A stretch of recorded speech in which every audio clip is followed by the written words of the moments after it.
우리 오늘은 원록 목사님께서 말씀을 증거하시는 날입니다. 우리 이 시간에 말씀 증거하실 때 큰 은혜와 도전들 받으시기 바랍니다. 할렐루야. 예, 할렐루야라는 것은 하나님을 찬양합니다. 그 말이죠. 하나님께 감사드립니다. 그런 뜻입니다. 하나, 둘, 셋. 잘 되네. 지난번에는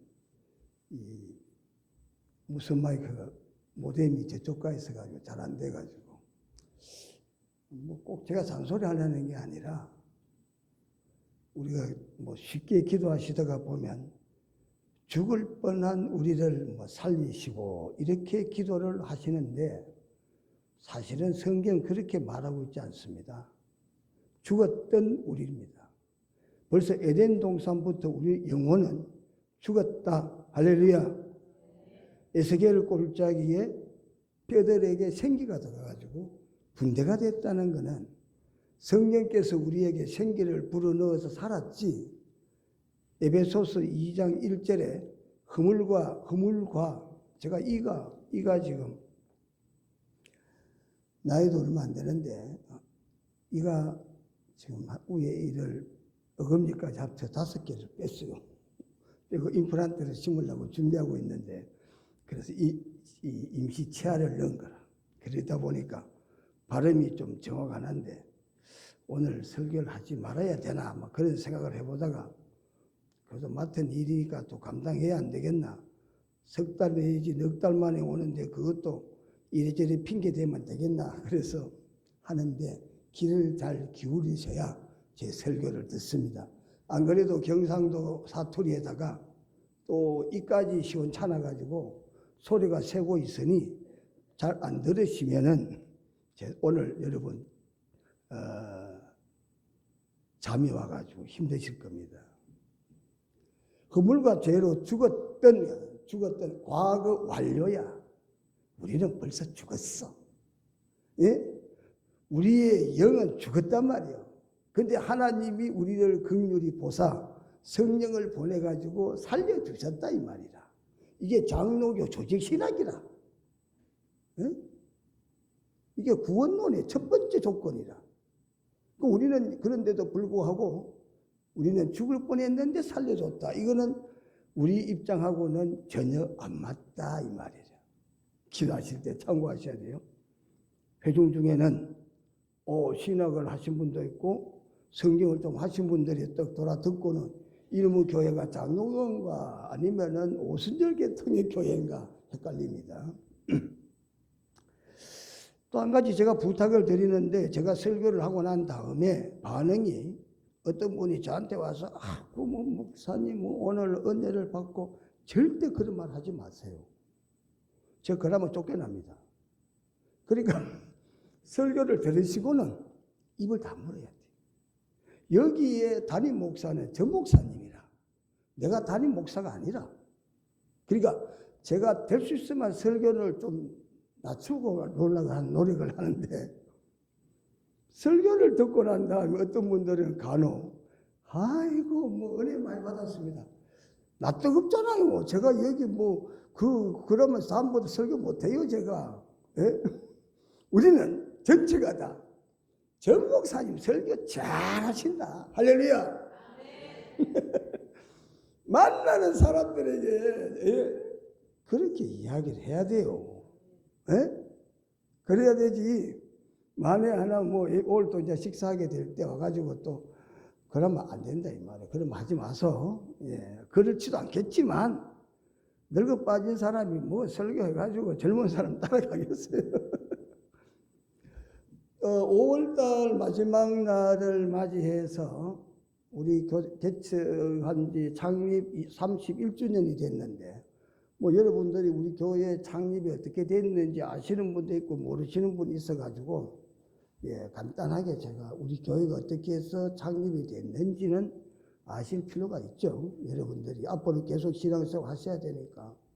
원래는 제가 수원로에 있었고 수원로에 연무동이라는 곳에 창운대 교회에서 목사 안수를 받았습니다. 그래서 수원노예, 수원동산교회에서 전도사 때부터 한 교회에서 12년을 있은 거라. 예? 겨울에 있었죠. 12년 있고 만 40세 목사함서 갖고 만 40세 딱 되니까 나도 이제 움직여야 되겠다. 그래서 담임 목사님이 그때 그 목사님이 교인들과 함께 저 모르게 3년 동안 적금을 들였더라고. 나중에 알았어요. 적금을 들여가지고 개척을 내보내면 교인 한 200명밖에 안 되는데 그거 갑자기 그렇게 하려면 힘들잖아요. 네? 그래가지고 소망상가 미도 아파트 있잖아요. 은항제철리 옆에. 제가 처음에는 안산도 가봤어. 개척하려고. 수원서 제가 개척을 하게 되는지 또 그렇게 교회에서 어떤 교회에서 청빙도 왔었어요. 그러면 본교하고 조금 문제가 될 것 같아서 가자.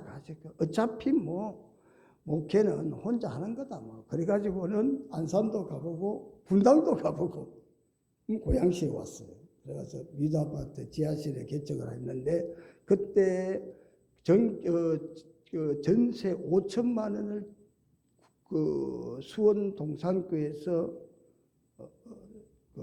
전세를 얻어주고 그 교회 집사님 한 분이 동수원 가면 한신 아파트가 있는데 그 아파트 사시는 집사님이 목사님이 개척하는데 교회에서 하면은 힘드니까 사택을 전세를 얻어주겠다. 그래가지고 3천만 원을 줘가지고 교회는 지하고 3층에다가 사택을 얻어줬죠. 한 30평 됐지 아마 그게. 그래서 시작을 해가지고 우리 교회가 서게 됐다는 거야. 교회가 서는 서는 어떤 것들이 여러 개가 있죠. 목사가 자기 사비를 들여가지고 개척을 해서 교회를 세우는 교회도 있고, 어떤 후원하시는 장로님이나 권사님이 세우어서 담임 목사를 청빙해 오는 데도 있고, 또 큰 교회에서 하다가 분쟁이 일어나가지고 짜갈라지면서 교회가 세워지는 경우도 있고, 그런데 예루살렘 교회가 안디옥 교회를 세웁니다. 그렇죠? 안디옥 교회를 세우잖아요. 그게 뭐냐? 교회가 교회를 세우는 거라. 그래서 우리 교회는 아주 수원동산교회에서 지교회를 세워서 오늘까지 오게 됐으니까 여러분도 앞으로 우리 전 목사님을 통해서 교회를 많이 성장시켜가지고 또 다른 교회들을 또 세울 수 있을 수 있도록 우리가 빚을 받았으니까 우리도 빚을 갚을 수 있기를 바랍니다. 예. 창세기는 하나님이 누구냐 이런 말씀하시죠. 창세기를 읽으면 하나님이 누군지를 알아. 출애굽기를 읽으면 구원은 어떻게 받는지를 알아. 그렇죠? 레위기를 읽으면 뭐 한다? 우리가 해야 될 일이 뭔지를 가르쳐줘. 그럼 뭐요? 예배잖아요.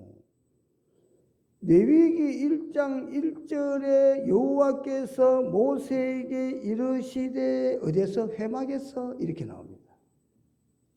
회막에서 모세를 만나가지고 뭐한다? 제사를 드린다 이거야. 이게 예배잖아요. 그래서 예배는 만나는 겁니다. 민수기는 뭡니까? 예, 구원받은 백성들이고, 신명기는 뭐예요? 앞으로 우리가 어디에다가 목표를 두고 가야 되느냐? 하나님의 말씀이다. 구원받은 성도들이 앞으로 인생을 살아갈 때에는 어떤 기준을 가지고 어떤 목표를 가지고 사셔야 되는가? 그게 신명기 있습니다.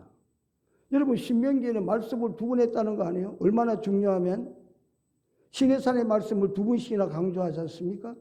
그거는 우리가 인생을 살아나갈 때의 목표가 무엇이며 기준을 어디에 두고 갈 거냐, 그걸 지금 성경에서 말하는 거죠.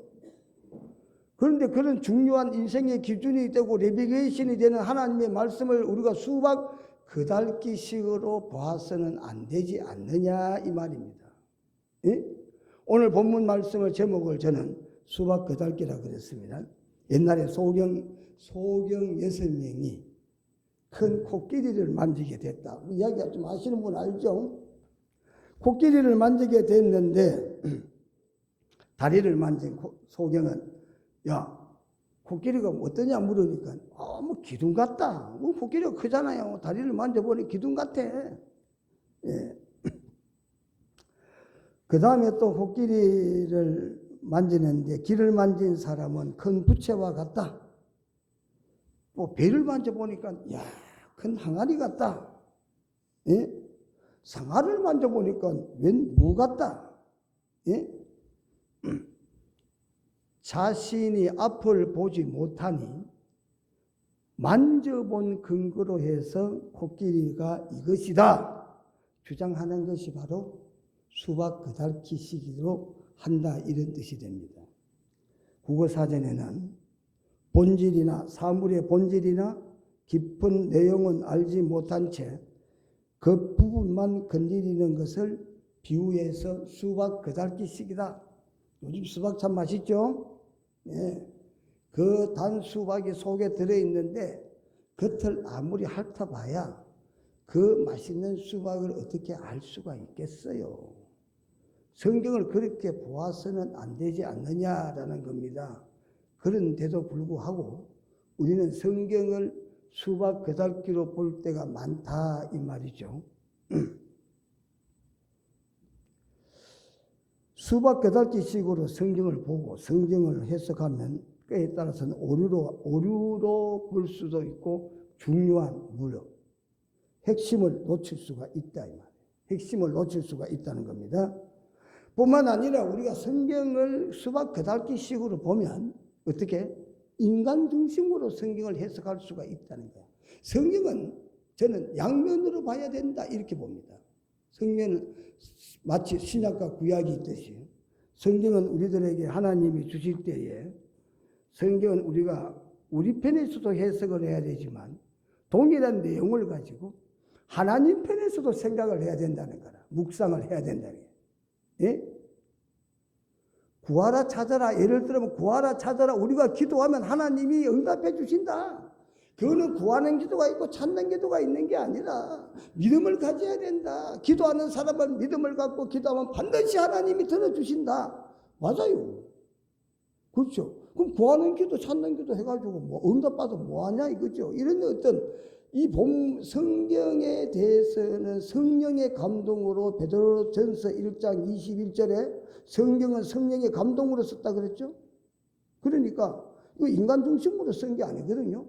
그 영서야 이게. 영서이기 때문에 성경을 보실 때는 항상 내게 주시는 하나님 말씀도 봐야 되지만 이 말씀이 하나님은 또 어떻게 말씀을 하시고 있을까? 동일한 본문을 가지고도 우리가 볼 수 있어야 된다는 겁니다. 그렇기 때문에 성경을 수박 그달기 식으로 보면 안 된다는 거죠. 단편적으로 성경을 봐서는 안 된다는 겁니다. 자, 몇 가지 제가 예를 들어 보겠습니다. 창세기 32장. 창세기 32장 24절에는 어떤 내용이 있느냐 하면 야곱이라는 사람이 약복강가에서 하나님의 사랑과 씨름을 합니다. 씨름을 합니다. 환도뼈가 부러지면서까지 씨름을 합니다. 놓지를 않습니다. 그런데 우리는 일반적으로 그 본문을 가지고 설교를 하고 우리는 해석하고 들을 때 아멘 하는데 아멘 하면 좋아요. 아멘 하시면 좋다니까. 설교가 아멘 하면 좋아. 저는 저분이 지금 아멘 하는데 설교가 지금 제대로 되고 있나 안 되고 있나? 본문의 해석이 제대로 되고 있나 안 되고 있나? 과연 이게 하나님의 말씀이 제대로 되느냐 안 되느냐가 좀 이렇게 되고 있나? 이런 어떤 생각까지 들 때가 있다 이 말이야. 우리는 창세기 32장 24절 약복강이랑 강 자체도 이름이 지역이 분명치 않아. 근데 거기서 막 씨름을 해가 씨름을 했다는 거야. 씨름을 했는데 우리는 그걸 가지고 기도했다. 예? 하나님께 기도했다. 막 씨름이 막 환도뼈가 부러지면서까지 기도했다. 그래서 우리는 나무 뿌리 붙잡고 기도 응답할 때까지 해야 된다. 막 이런 식으로 본문을 가지고 몰아간다 이거죠. 예? 그렇지 않나요? 한번 보소. 그 기도했다는 말이 있나 없나? 기도의 내용이 있어요? 하나님 내가 형을 만나게 되는데 하나님 형을 만나게 되면 화해를 해가 잘 만나게 뭐 기쁨으로 만나게 달라 이렇게 기도를 하는 내용이 그 본문에 들어있지 않아요. 그거 뭐 단순해 그냥 하나님의 사랑과 씨름했다고 나와. 그걸 우리는 상상 아니면은 우리는 대충 상황 파악을 해가지고 그래 맞아. 실험을 기도로 해석해야 돼. 안 그래요? 그리고 기도 해석이 설교가 가든지 여러분은 또 아멘 하잖아. 한번 들어가서 보세요. 아니면은 핸드폰 있잖아요. 핸드폰. 네? 핸드폰에서 한번 실험이라는 히브리어를 한번 쳐보세요. 내용이 어떻게 나오는지. 과연 기도라고 나오는지 한번 해보시라니까. 뿐만 아니라 우리가 잘 아는 출애굽기 17장 아말렉 전투. 네? 모세가 손을 들면 이겼다 이렇게 나옵니다. 모세가 손을 내리면 됐다. 손을 드는 것은 기도다. 그래서 우리는 기도를 해야 된다. 죄송한데 출애굽기 17장 거기에 기도란 말 한마디도 없어요. 왜? 그 수박 그다기 시기는 아니잖아요. 우리의 정황상 기도다 이거는. 우리가 판단하고 생각하기를 그렇게 성경 내용 속에는 거기에 모세가 손을 들고 하나님 우리가 이 시간 기도드리겠습니다. 아말렉을 쳐주시고 이런 내용이 없어요. 한 가지는 있어요. 한 가지는 출애굽기 17장 8절 이하에 모세가 전쟁에 손을 들어서 들 때는 전쟁에 이겼고 손을 내리면 됐다 그랬죠. 그런데 거기 중요한 게 하나 있습니다. 지금 문맥을 잘 보셔야 돼요. 모세는 하나님의 지팡이를 손에 들고 나옵니다. 하나님의 지팡이를 손에 들고 모세가 하나님이 부르실 때가 출애굽 3장에서 부르시죠. 호렙산에서 모세야 모세야 부를 때 손에 들을 게 뭐요? 지팡이야. 너보산에서 40년이 지나고 난 다음에 너보산 꼭대기에서 가나안을 바라보고 죽을 때까지 손에 뭘 놓지 않았다? 지팡이를 놓지 않았어요. 그래 매 순간마다 지팡이를 치는 거야. 지팡이를 들었다 이 말이야.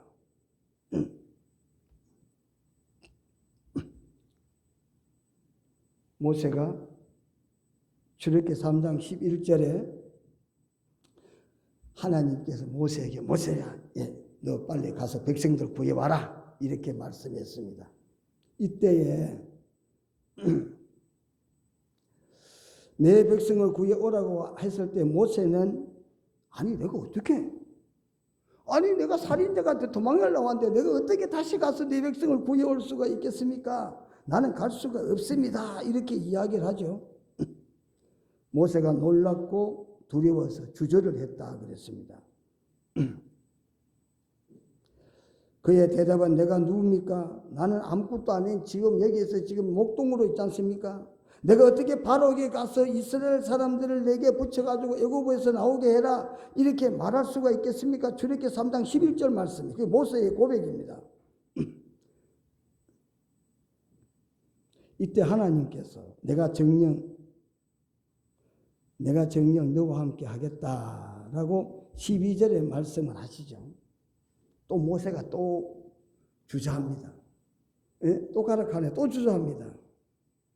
가기는 가겠지만 간다고 해가지고 누구보다도 이스라엘 사람들은 나를 아는데 어떻게 나를 믿고 따라오겠습니까?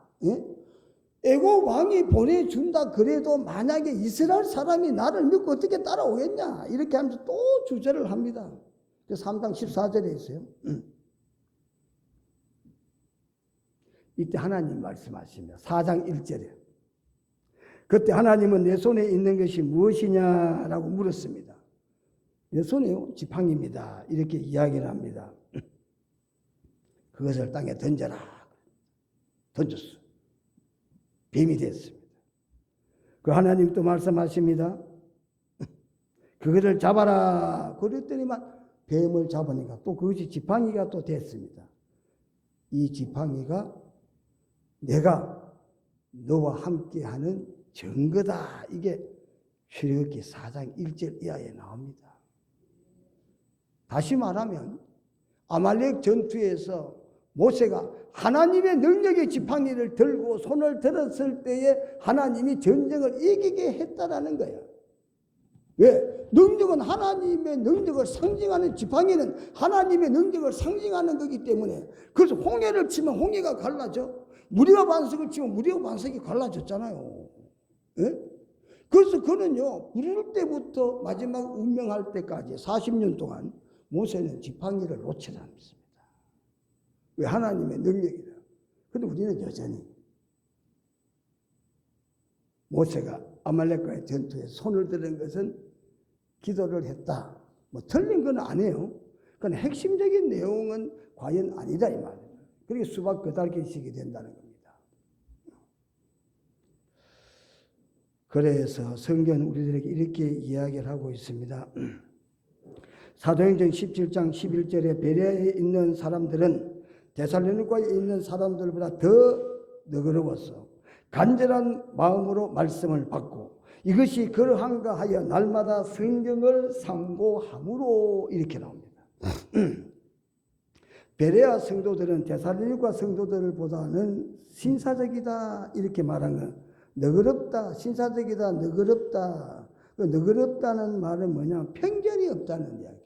하나님의 말씀을 들을 때 어느 편견을 갖고 보지 않는다는 겁니다. 자유롭게 본문을 있는 그대로 받아들일 준비를 가지고 있다. 베레아 성도들은 뿐만 아니라 간절한 마음으로 하나님 말씀을 받을 때는 열정이 있어야 됩니다. 야, 이게 어떤 말씀입니까? 뭐 나에게 어떻게 말씀하시느냐? 하나님은 이 말씀을 통해서 무엇을 말씀하시려고 이 말씀을 두시는가? 예? 열정과 말씀을 받을 준비된 마음으로 말씀을 받는다. 그리고 또 한 가지, 그 베레아 성도들이 하나님 말씀을 날마다 뭐 한다 그랬어요? 상고했다. 상고했다는 것은 이 말씀의 맞나 안 맞나를, 이걸 뭡니까? 검사가 지금 재판장 앞에서 죄인에게 죄를 다스리는 거잖아요. 죄를 지적하잖아요. 니 그날 뭐 했어? 니 그날 뭐 했지? 몇 시에 어디 있었지? 이렇게 자세하게 그 사람에게 죄를 갖다가 지적하잖아요. 상고라는 이야기는 법정 용어라. 그러기에 이 베레아 성도들은 그 능력과 위대한 바울의 설교를 듣고도 저게 지금 구약의 율법에 맞는 말인가? 그 바울이 지금 설교하는 게 과연 성경적인가? 바울이 설교하는 내용이 맞는가 안 맞는가를 이거를 자세하게 분석을 하는 거라. 이걸 비판적 시각으로 보겠다는 게 아니라, 네가 설교가 맞나 안 맞나 이렇게 하는 게 아니라, 이 설교를 받는 사람이 이 말씀이 바울의 설교가 옳은가 안 옳은가를 판단한다, 분석해 본다는 거죠. 마치 검사가 죄를 캐내는 의미같이 하나님 말씀을 캔다는 거라. 베레아 성도는 바울의 말을 듣고 바울이 누군데 당대에 가장 높은 학문을 했고 율법에 저흠이 없을 정도의 이성과 지성과 도덕성을, 종교성을 고루 갖춘 높은 신앙의 사람의 설교를 듣고, 맞아, 저 사람 말은 다 맞아, 저 목사의 말은 틀림없어, 이게 아니야. 제가 언젠가요, 이단에 다니는 교회 성도한테 그거 왜 이단에 가세요? 그럼 성경하고 좀 비춰봐야지. 아이고 우리 목사님이 왜 이단이라고 그래요? 이건도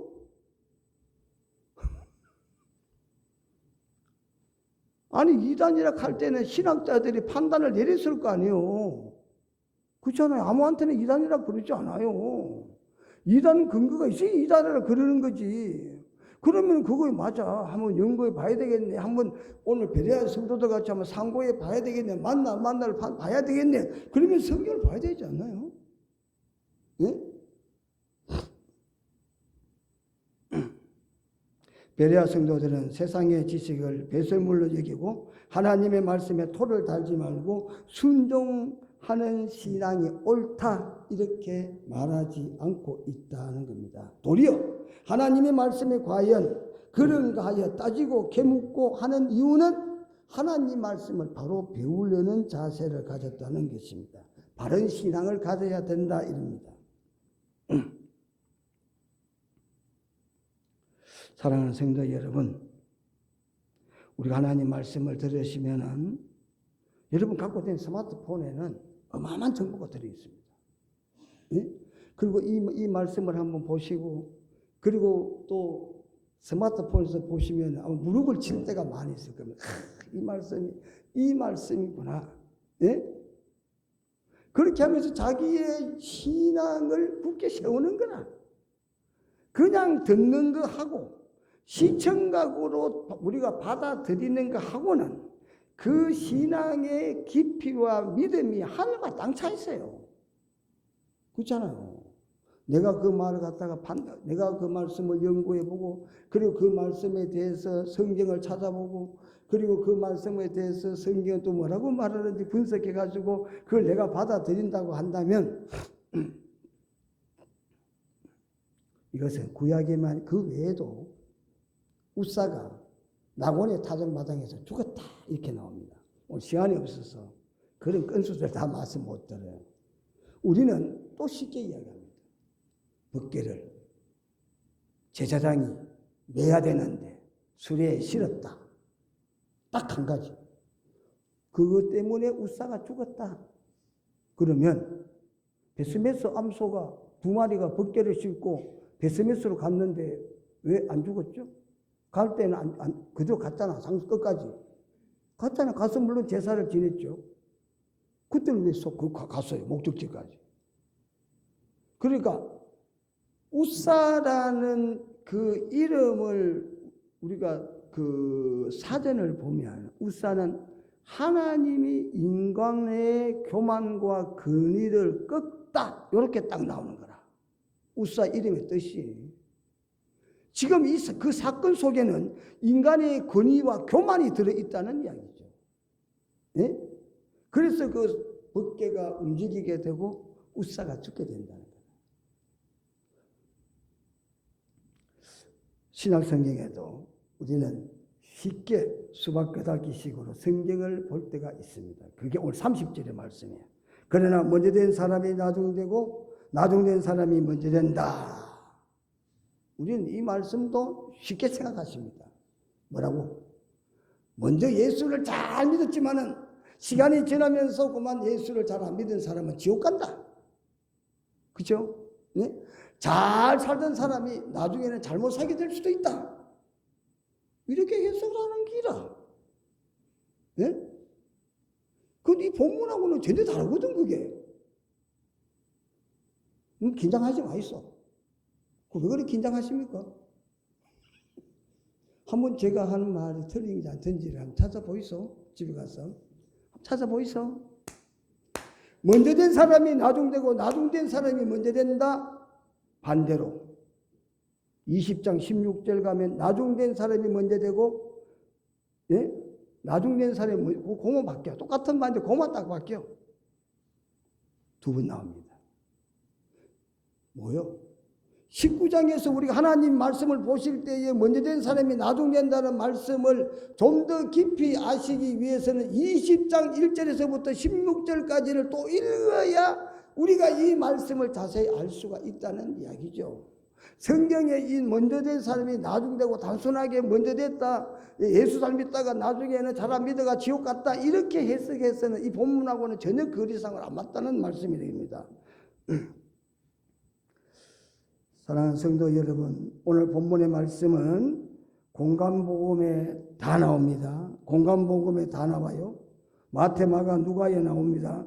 마태복음에서 19장 16절 30절, 마가복음 10장 17절에서 31절, 누가복음 18장 30절에 이 공간복음이 다 나오는 내용들입니다. 세 곳에서 나와. 주제는 똑같아. 영생을 어떻게 얻을 것이냐. 이 주제가 세 군데 똑같이 나옵니다. 어떻게 해야 부자 청년이 영생을 얻겠습니까? 이 문제 가지고 지금 이 예수님 앞에 나오는 내용이거든요. 공간복음 세 군데다 똑같습니다. 그 핵심이 뭐냐? 영생을 어떻게 얻을 것이냐. 이게 이 본문의 핵심이세요. 예? 그러기 위해서는 앞뒤를 잘 읽어보셔야 된다는 겁니다.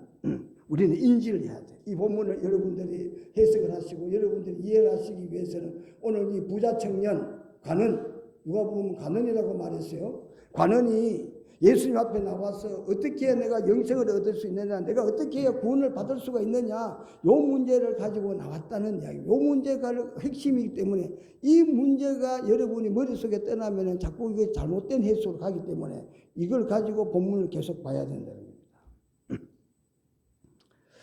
우리는 마치 이 본문을 이솝의 이야기에 나오는 토끼와 거북이 달리기, 그렇죠? 달리기를 연상하면서 처음에는 예수를 믿고 신앙생활을 잘했어. 헌신도 잘합니다. 열심히 기도생활합니다. 전도도 열심히 합니다. 어떤 계기나 어떤 상황 때문에 그만 신앙생활이 잘한데 지금 소리가 잘 들리세요? 너무 크지 않아요? 뒤에 들려요? 네. 중이 쟁어머리를 못 깎잖아요. 그 내가 혼자 씹을랑거려도 여러분들은 나는 뭐 가는 갑다 싶으지만은 여러분은 잘 못 알아들을 수도 있으니까 물어보는 거예요. 그렇죠? 그래 너무 이야기하면 안 돼. 우리 집 이야기하면 집에 가면 또 우리 전목사님들 집에 이야기가 집에 가서 혼난다. 집에 이야기하면 안 돼. 집에 이야기하면 벌써 나타나잖아요. 이게. 그렇죠? 예. 자, 신앙생활을 잘 하다가 처음에는 나중에 신앙생활 잘 안 됐어. 그럼 지옥 간다.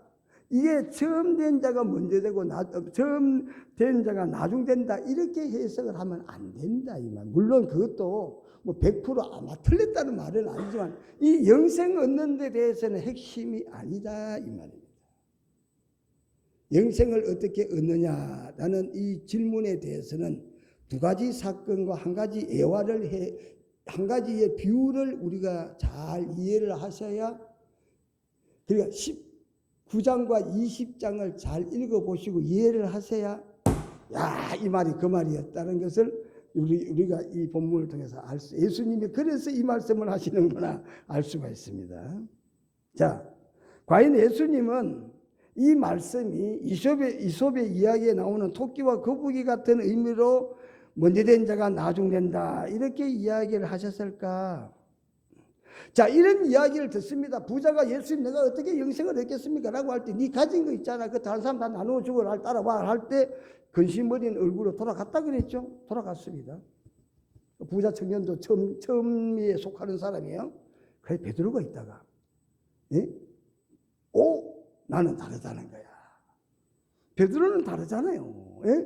베드로는 왜? 부자 청년하고는 반대라. 그리고 베드로가 쫓아와서 예수님께 이야기를 하는 겁니다. 오늘 본문이 그 말씀입니다.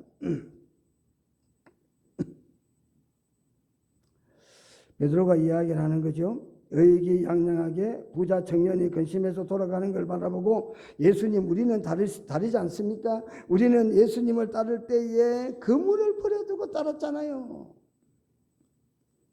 마태복음 4장에 나오잖아요. 예? 베드로야 나를 따르라고 할 때에 그물을 만지고 있던 베드로는 그물을 버려두고 예수님을 따랐다. 그렇죠? 시간이 오후 행사 없어지잖아. 주보 보니까 깨끗한데. 그렇죠? 좀 한번 좀 길더라도 이해를 하셔야 돼요.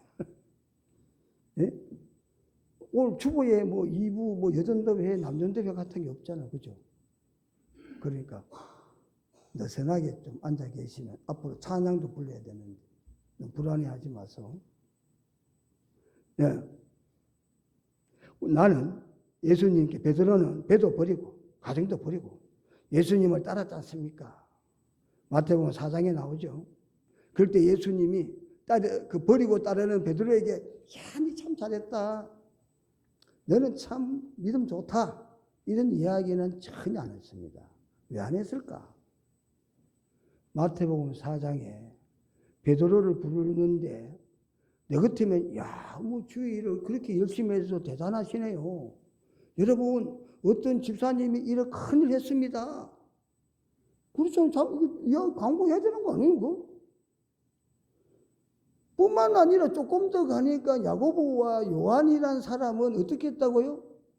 배와 부친을 버려두고 예수를 따랐다. 이게 또 나옵니다. 예? 그때도 예수님은 침묵입니다. 왜 침묵했을까? 내 같으면 칭찬 좀 해야 되는데 야, 좋은 일 했네. 야, 너 하나님 상 크겠다. 이렇게 이야기를 하면 칭찬을 해야 되는데 한마디도 없으세요. 그리고 오늘 본문의 말씀에 나오셨는데 여기 본문에 나오는 이 베드로의 이런 고백을 통해서 예수님이 야, 베드로는 천국을 떠났다. 너는 영생을 벌써 받았다. 이렇게 말 안 해요. 그러고 난 뭐라고 말하냐? 먼저 된 자가 나중된다. 이 말을 하시는 거라. 네? 내가 배를 버리고 부모를 버리고 처자식을 버리고 다 버리고 말이 자기 직업과 뭐 자부지 다 버렸잖아요. 예수님을 따라갔는데 내게는 이제는 예수님 뭘 주겠느냐 이렇게 이야기한다면은요. 나는 영생 당연히 받아야 되는 사람 받았겠죠. 뭐 이런 식으로 이야기하는 거 아닙니까? 지금 베드로 고백이. 그럼 예수님 맞다. 너는 영생을 받았다. 이렇게 이야기를 하셔야 되는데 본문은 그렇게 이야기를 안 해요. 처음 난 자가 나중된다. 이렇게 딱 얘기하는 거야. 왜 그래요? 그렇잖아요. 우리가 그래 잘했네. 네가 그렇게 버리고 그렇게 내려놓고 그렇게 또 내를 따랐으니 네에게는 당연히 상급이 이렇게 가야 돼. 영생을 받아야 돼. 이렇게 이야기를 해야 되는데 본문에서는 그런 내용을 하지 않고 뭐라고? 먼저 된 자가 나중된다. 이렇게 말씀을 하는 겁니다. 제가 서두에 한 가지 기억하라 그랬죠. 이 본문을 가면서 잊어버리면 안 된다는 거. 재물을 버리고 예수님을 따른 사람도 처음에 속하고 재물이 아까와 돌아선 사람도 처음에 속하고 모든 것을 다 버리고 예수님을 따른 사람도 똑같은 사람인데 그러면 버리고 간 사람이나 또 다 버리고 예수님을 따른 사람이나 영생은 어떻게 되는가? 이게 이제 이 본문에서 우리들에게 말씀하시고자 하는 거예요. 아직까지 좀 헷갈리시죠? 헷갈리면 제가 헷갈리는 여러분 헷갈리겠죠. 나도 이 본문에 헷갈렸어요. 그렇잖아요. 모든 걸 다 버리고 따랐으면 당연히 우리는 어떻게 해야 되느냐? 받아야죠. 영생은 구원은 세상 것으로 받는 게 아니다. 이걸 말하는 거예요, 지금. 네? 내가 배를 버리고 부모를 버려도 영생은 받는 게 아니야. 지금 그 말을 하시고자 하는 거예요. 네? 그게 뭐요? 보상심리. 그리스도인들은 보상심리를 가지면 안 돼. 할렐루야. 우리가 이보다 더 큰 일을 한다고 할지라도 내가 이런 일을 했으니 하나님 내게 이런 거 주소 이렇게 말할 자격이 없다는 기라. 아시겠어요? 예? 우리가 어떤 일을 했든 예? 심지어 내 몸을 내놓는 한이 있더라도 예? 우리는 보상에 대한 기대나 말을 내가 하나님은 할 수 있어. 우리가 어떤 희생이나 헌신을 통하여 복을 주시는 하나님은 우리에게 복을 주실 수 있겠지만 우리 입장에서 하나님께 내 나라고 이야기할 자격은 없다는 이야기다. 영생은 그래서 받는 게 아니기 때문에. 한번 볼까요? 20장. 자, 20장 보겠습니다. 20장에 보시면 20장 1절에는 대략 이런 내용들이 들어있어요. 어떤 포도원 주인이 예? 포도밭 일을 위해서 품꾼을 데리러 나가는데 품꾼을 갖다가 불러가지고 일을 시켜가지고 돈을 주려고 하는데 아침에 그래서 품꾼을 데리러 나갔다. 이렇게 성경이 시작을 합니다. 오전 9시, 난 12시. 또 일하다 보니까 또 사람이 모자라. 그리고 또 어떻게 오후 3시 또 사람이 또 모자라. 그리고 오후 5시. 일은 몇 시에 끝나? 6시에 끝나. 그 6시에 끝나는데 오후 5시에 또 사람 들고 갔어. 일 저물어 갔어. 이제 돈을 줄 때가 됐잖아요. 돈을 줍니다. 돈을 줍니다.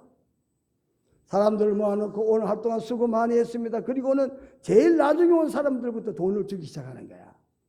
5시에 와가 6시에 퇴근하는데 한 달란트를 준다 이거야. 한 데나리온이 저게 줬잖아요. 그러게 9시에 온 사람이 야 나는 많이 받을 것이다. 왜? 일찍 왔으니까. 근데 정작 자기에게도 한 달란트를 한 데나리온을 주는 거죠. 그러니까 주인한테 원망을 하는 거예요. 아니 내가 얼마나 일찍 왔는데 내가 이렇게 일찍 와가지고 일했으면 저게 1시간 하고 가는 사람보다 내가 많이 받아야 되지 않느냐. 라는 이야기를 하는 내용들이 본문의 20장 1절서부터 나오는 내용이 되겠습니다. 그때 마지막 예수님 하시는 말씀이 그게는 이와 같이, 앞에는 그러나 먼저 된 자가 나중 된다고 말했고 뒤에는 이와 같이, 나중 된 사람이 먼저 되고 먼저 된 사람이 나중 된다. 이거 바꿔놨어. 딱. 그러니까 9시에 온 사람이나 1시간 하고 간 사람이나 영생은 우리의 조건에서 받는 게 아니다. 어디서 봐서? 하나님 주인이 주시는 은혜다 이 말이죠. 할렐루야. 그 말을 지금 설명하는 거예요. 먼저 된 사람이 나중 되고 나중 된 사람이, 우리가 20장을 딱 읽어보면 이게 무슨 말 대부분 이해가 되잖아요. 19장에서 읽어봤을 때는 먼저 된 사람이 어떻게 나중 되지? 나중 된다는 말이 뭐냐? 그러면 우리는 부자 청년이 근심하고 돌아갔지만은 지옥을 갔다 이렇게 말하기에는 힘든다는 이야기예요. 그렇잖아요. 물질을 내가 못 바쳤다고 지옥 가는 건 아니라니까. 지옥을 간다, 천국 간다는 거는 뭐 하나님 은혜라. 구약에는 헬이야, 헬. 하나님 호의와 사랑이라. 헤세드라. 선택된 사람에게만 주시는 하나님의 특별한 은혜라. 할렐루야. 여러분 진짜 복을 많이 받으셨어요. 여러분 많고 많은 사람 중에 선택해가지고 은혜를 베풀어 주신 거라.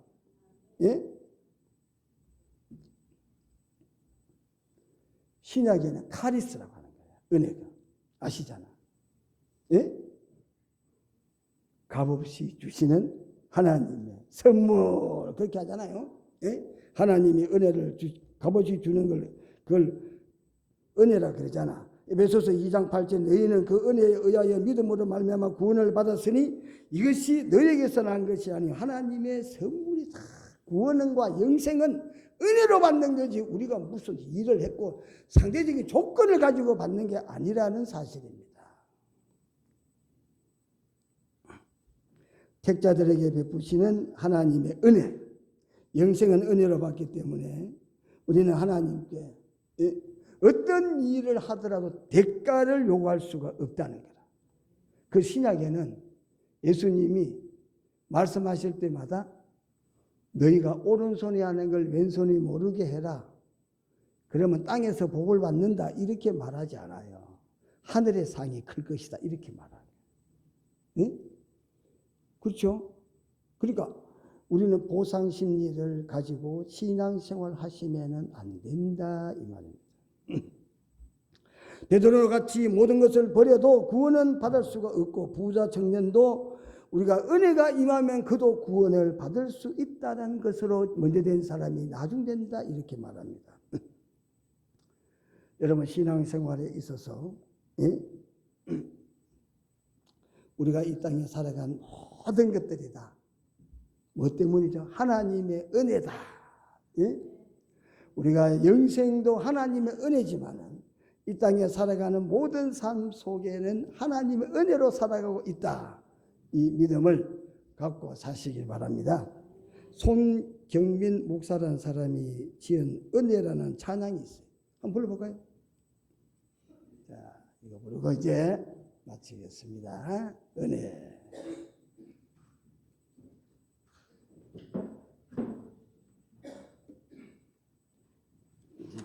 불러봅시다.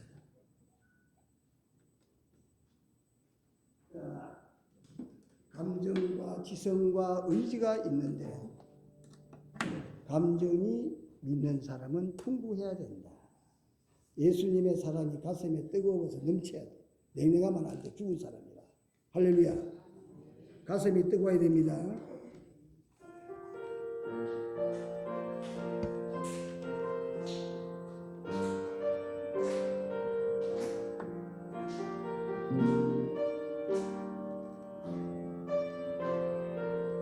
내가 누려왔던 모든 것들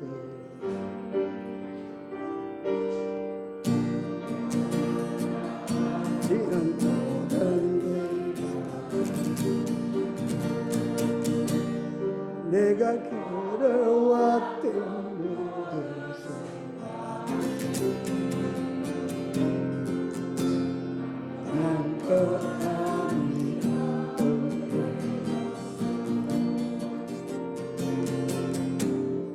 때가 떠도 저녁에 봄의 꽃이와 가을에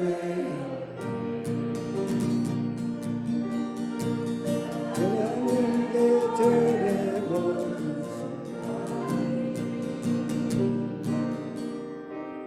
그런 것 아니라 모든 것이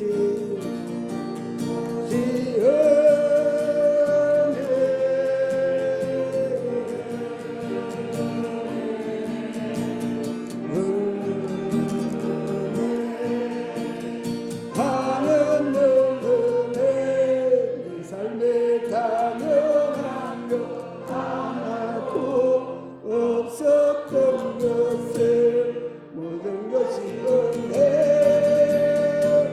은혜였소.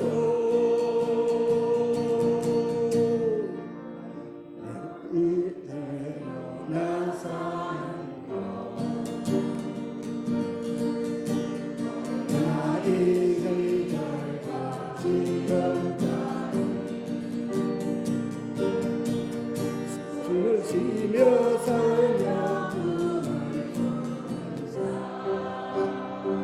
당연한 건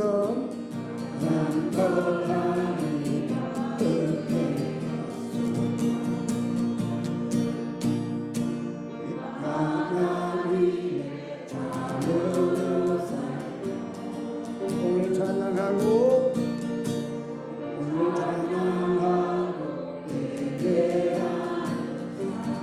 복음 전할 수 있는 축복이 전할 수 있는 축복 양껏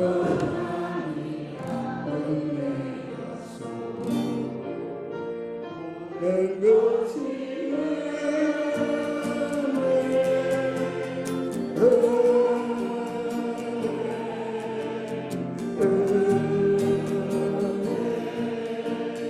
하는 놈들의 내 삶에 당연한 것 하나도 없었던 것이 모든 것이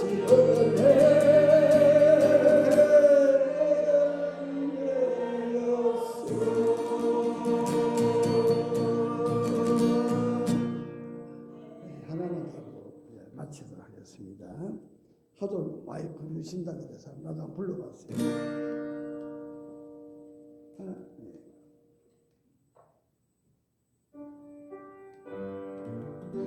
나는 선한 주님을 믿네.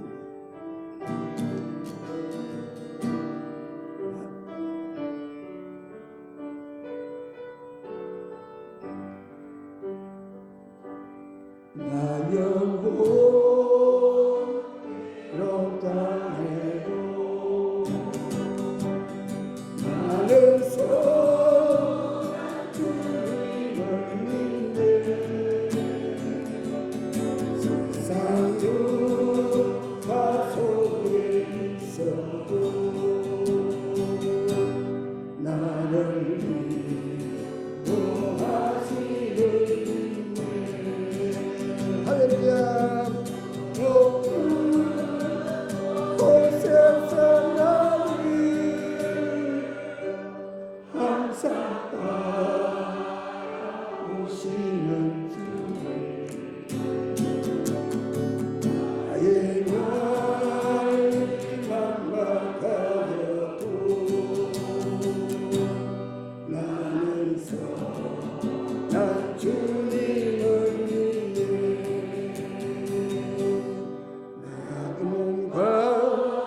만내게 지쳐도 나는 수는 주님을 믿네. 세상 그 시간에서도 나를 도와주시네.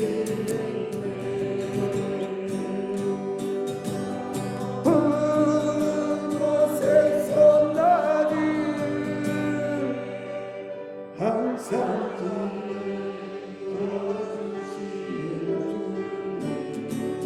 나의 갈길 나의 갈길 나는 나 주님을 믿네 나 모든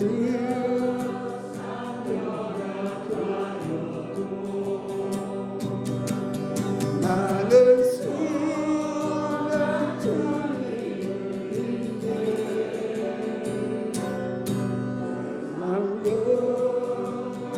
망령에 있어도 나와 함께 가시니 저 높은 곳에서 높은 곳에서 나를 항상 위로하시는 주님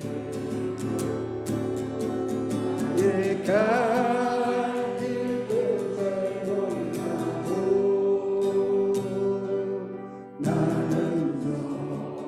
난 주님을 믿네 나 소망 희미하여도 나는 순한 주님을 믿네 세상 대신 속에 있어도 나를 선처하시는데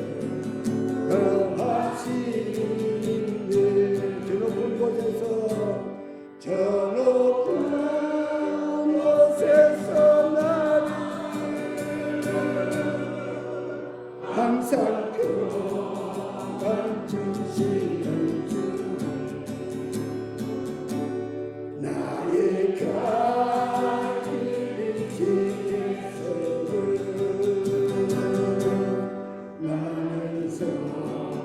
난 주님을 나는 선한 주님을 믿네 난 주님을 믿네 나는 선한 주님을 난 주님을 믿네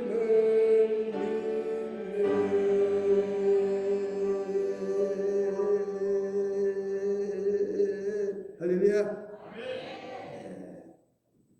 이거 찬양 부르기도 쉬운데 많이 부르시더라고요. 내용도 참 좋습니다.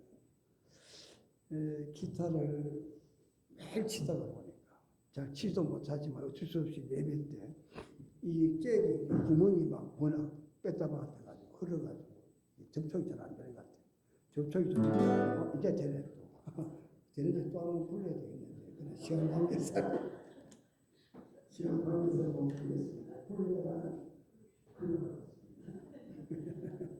마치겠습니다.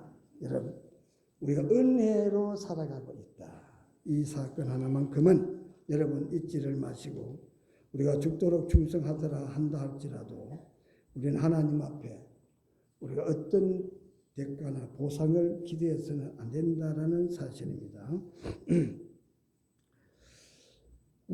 지금부터 100년 전 독일의 박애주의자 오벤일이라는 목사님은 길을 가다가 엄청난 눈보라 속에서 길을 잃고 그리고 눈덩이 속에 빠져 허우적거리고 있는데 마침 길을 가는 마부가 자기를 목숨을 건져 주었습니다. 그래서 이 목사님은 너무 고마워서 내가 어떻게 해야 나를 구해 줬는데 보상을 할 수 있겠냐 이렇게 이야기를 했습니다. 왜 그러냐 마부의 도움으로 목숨을 건졌기 때문에 그래서 어떻게 하면 내가 보상을 하겠냐고 하니 마부는 한사코 거절했습니다. 그러면 내가 선생님 이름이라도 내가 좀 알도록 알려달라고 했습니다. 그렇게 간청하자 마부는 이렇게 말을 했습니다. 성경에 나오는 선한 사마리아 사람의 이름을 제게 말씀해 주시면 그러면 제 이름도 알려주겠습니다. 이렇게 말했습니다. 주로 죽을 사람을 살려주고 자기 공로를 드러내지 않는 것이 예수를 따르는 사람의 바른 자세다 이 말입니다. 베드로는 한때 공로 의식에 빠져 있었습니다. 내가 이렇게 다 버렸으니 뭘 또 예수님이 주시겠는가? 이것이 바로 인간의 공로 사상을 깨뜨리기 위해서 먼저 된 자가 나중 된다고 경고를 하셨다라는 겁니다. 여러분, 평가와 심판은 하나님께서 하시게 될 것입니다. 우리가 신앙생활할 때에 성경을 좀 더 연구하고 자세히 보셔서 어떤 공로주의나 아니면 종교적인 어떤 그 신앙에서 우리가 벗어나야 되겠습니다. 베드로같이 내가 이만큼 했으니 구원받을 자격이 있다라는 그런 생각이나 내가 부족하니 구원받지 못할 것이라는 두려움도 우리는 내려놔야 됩니다. 구원은 오직 영생한 하나님의 은혜로 받게 됨을 우리는 잊지 않아야 되겠습니다. 끝까지 하나님 앞에 사명 잘 감당하시기를 주님의 이름으로 축원합니다. 기도하겠습니다. 거룩하신 하나님, 은혜를 감사를 드립니다. 오늘도 귀한 말씀을 통해서 인생의 좌표로 우리의 걸음을 살아가는데 인도하시니 감사를 드립니다. 언제나 말씀 속에 묵상하고 말씀에서 진리를 찾고 말씀에서 인생의 답을 찾고 그래서 어떤 상황 속에서도 말씀 안에서 주어진 길을 잘 갈 수 있게 하시고 고향동산교회 성도들이 죽도록 충성하지만 하나님의 은혜임을 잊지 않게 도와주시옵소서. 예수님 이름으로 기도드리옵나이다. 아멘.